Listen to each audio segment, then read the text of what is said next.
안녕하세요, 하피TV입니다. 올해도 어김없이 2025년 최고의 화질 TV를 뽑는 TV 슈트아웃 행사가 열렸습니다. 2025년 최고 화질 TV는 어떤 제품인지 하피TV가 분석합니다.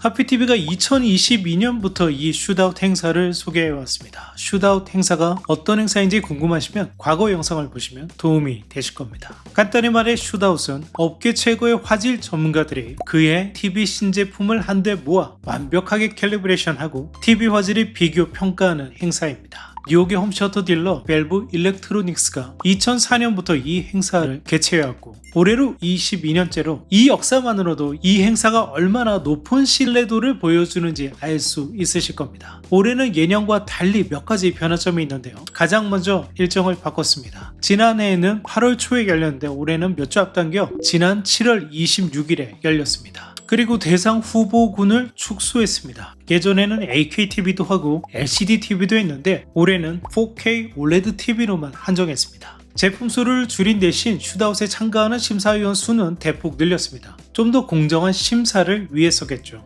영화 촬영 감독부터 리뷰어, 캘리브레이터들이 참가하는데 올해는 총 12명의 심사위원이 참가했고요. 눈에 띄는 참가자는 여전히 제임스 더스탈이라 할 수 있는데요. 그가 조엘 시버의 조수처럼 ISF를 이끌고 왔는데 최근 우리디오에서 세계 1위 비디오 프로세서 업체 매드VR로 이직한 것이 특기할 만한 일이라 하겠습니다. 그리고 TV의 캘리브레이션은 지난해와 같이 업계 최고의 캘리브레이터로 손꼽히는 드웨인 데이비스가 맡았습니다.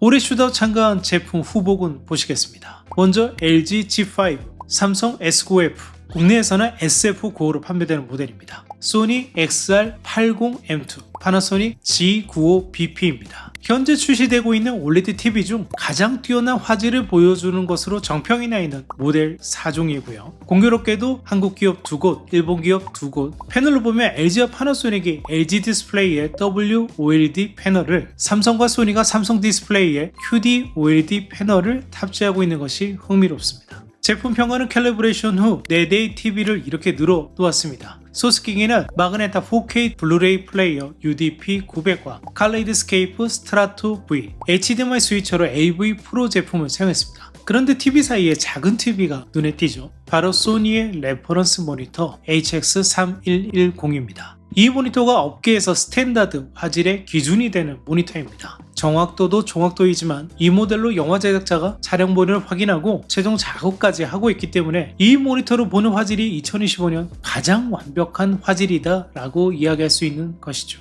그리고 이 소니 모니터 얼마나 가깝게 표현할 수 있느냐가 해당 TV 화질의 우수성을 평가하는 지표가 됩니다. 따라서 이번 슈트아웃에서는 참가한 TV 4종을 서로 비교해서 보는 것이 아니라 각 TV를 소니 레퍼런스 모니터와 비교해서 평가합니다. 그래서 두 대의 BVM HX3110을 준비한 것입니다. 이렇게 7시간 동안 각 전문가들이 평가한 점수를 보시겠습니다. 먼저 SDR 부문입니다. SDR에서는 콘트라스트 컬러 스케일, 컬러, 프로세싱, 브라이트, 리빙룸 항목으로 나누어 최소 1점에서 최대 5점까지 주는 것으로 각 심사위원이 평가했는데요. 결과는 어떨까요? 소니가 4.16점으로 압도적인 1등, 삼성이 4점으로 2등, 파나소닉이 3.93점으로 3등, LG가 3.68점으로 4등입니다. 의외죠. 소니가 1등인 것은 이해해도 삼성이 2등인 것이 의외이고 LG가 꼴등인데다가 어느 항목에서도 1등을 차지하지 못한 것이 놀랍습니다. 자, 그러면 HDR 부문은 어떨까요? HDR에서는 EOTF 정확도, 컬러, 프로세싱, 브라이트 리빙룸 항목으로 나누어 파악했는데요. 결과는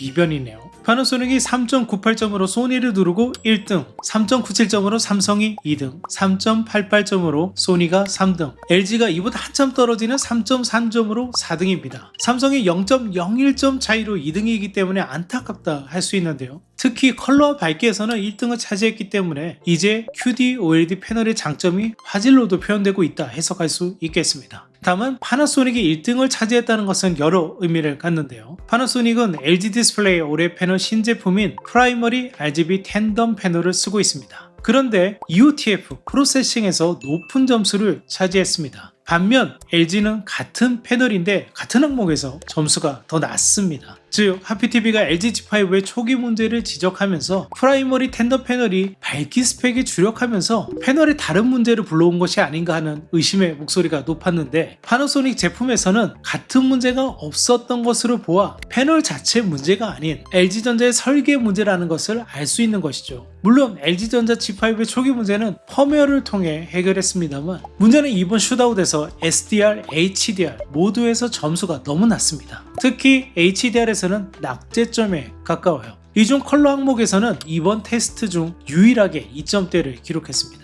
LG전자가 2022년, 2023년 슈다웃에서 삼성을 누르고 상위에 랭크했던 것을 감안하면 LG OLED TV의 퀄리티는 퇴보하고 있는 것이 아닌가 생각마저 듭니다. 반면 QD OLED 패널을 쓴 소니와 삼성은 HDR에서 특히 컬러와 밝기에서 높은 평가를 받았습니다. 각 항목에서 모두 4점이 넘습니다. QD OLED 장점이 잘 드러납니다. 반면 WOLED는 SDR에서 높은 평가를 받았습니다. 올해 G5가 SDR APL 100%에서 300니트 중후반을 기록할 만큼 패널의 SDR 퍼포먼스가 좋아진 것이 한몫하지 않았나 생각합니다. 결론을 내려보면 소니와 삼성이 슈다웃 1, 2등 모두를 차지하면서 패널에서는 삼성 디스플레이의 QD OLED 패널이 WOLED를 압도했고, 제조사로서는 일본의 소니와 파나소닉이 한국의 삼성과 LG전자를 압도했습니다. 한국이 OLED 패널 생산에 주도권을 쥐고 있지만 여전히 일본의 화질 튜닝 실력은 따라가지 못한다는 냉정한 현실을 목도하게 됩니다. 치팅 등의 이슈로 애호가에게 실망을 가져다 주었던 삼성이 지난해부터는 별다른 이슈 없이 상위에 랭크하고 있습니다. 이 점은 칭찬해야겠습니다. 반면 LG전자가 걱정됩니다. 경쟁사와 근소한 차이도 아니고 너무 큰 점수차로 졌습니다. 저는 여전히 LG전자가 노하우도 있고 그리고 훨씬 더 잘할 수 있는 능력을 갖추고 있다고 생각하기에 LG전자는 올해 슈다웃 결과를 두고 절치부심해서 내년에는 1등을 차지하기를 응원합니다. 오늘의 슈다웃 분석이 여러분이 TV를 선택하는 데 도움이 되었으면 합니다. 지금까지 하피TV였습니다. 감사합니다.